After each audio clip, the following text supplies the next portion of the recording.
So I'm on FamilySearch.org, right?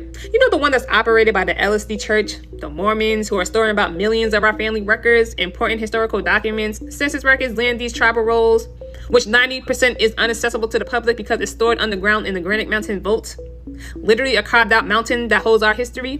But anyway, let me get to the point. And I came across a very critical historical document.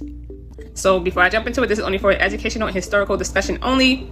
Anything I state in this video is backed by documented research and primary sources. Do your own research and come to your own conclusions. This is not misinformation. This is history through another lens.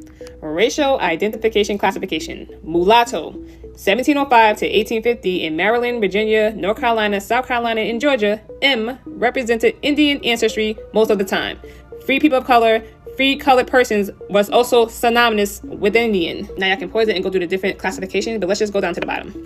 It seems likely that the United States from 1790 through 1860 did not intend tax-paying Indians to be counted as white people. The only category left would then be the all other free people or the colored category that North Carolina, Virginia, Georgia, and other states chose to enumerate most or all Indians as colored persons must be seen as being in accord with the intentions of the United States government.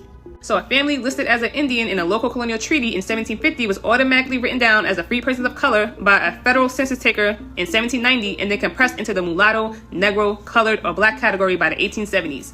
Keep following. And lastly, if you go down to the last paragraph, it says, as already noted, the census records of Virginia through 1830 uniformly placed all Indians in the free colored category, while those of 1840 and 1850 categorized virtually all as M, standing for mulatto.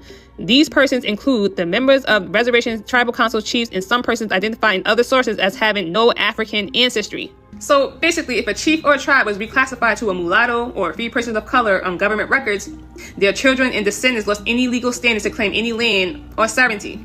Let's keep going. It says, Indian racial classification. Since Indian slavery and colonization, Indian people in Ohio and elsewhere were taught that they were colored, but that meant color red. However, the dominant society's perception of colored often was a different interpretation, misclassifying people of darker complexions as mulatto, colored, or negro, or black. The color category came from the free people of color category 1790 to 1840, which ran the full gamut from almost white to black.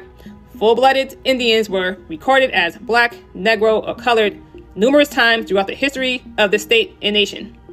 Although dark-skinned, the blood was not African. Full blood and mixed-blooded Saponi were recorded on the census as white, black, negro, mulatto, colored, or Indian. Although they were indigenous to this land, prejudice, hate, and envy continued to be towards the Indian people had to face every day of their lives. Parents would whisper to their children, "You're colored, but you're Indian." The fear still existed that they would be moved west to Indian territory. Once again, parents would whisper to their children, "You're colored, but you're Indian." Yeah, so our grannies, our elders, the ones that told us that we got Indian in our family, you know, the ones that y'all be calling liars. Like I said, my elder ain't no liar. Y'all elders are the liars. Those are the real pulling the wool over your head people. But anyway, there's no coincidence that millions of so-called Black American households across this country share the same exact oral history. Now let's continue down to the last two passages. It says, although Indians were listed on the census rolls as colored, their color was of Indian devariation and not Negro devariation. They're clearly making a distinction between two completely different bloodlines that just so happen to share the same dark skin tone. But let's keep going. It says the enumerators' only choices were whitey, black, mulatto, or colored. So the Indians with their darker complexions were placed on the census in Ohio and elsewhere as mulatto, black, or colored. Modern society has conditioned us to believe that dark skin can only come from the continent of Africa. But this document confirms that the Americas had their own highly melanated, dark-skinned, swarthy inhabitants that is totally independent from the transatlantic migration narrative.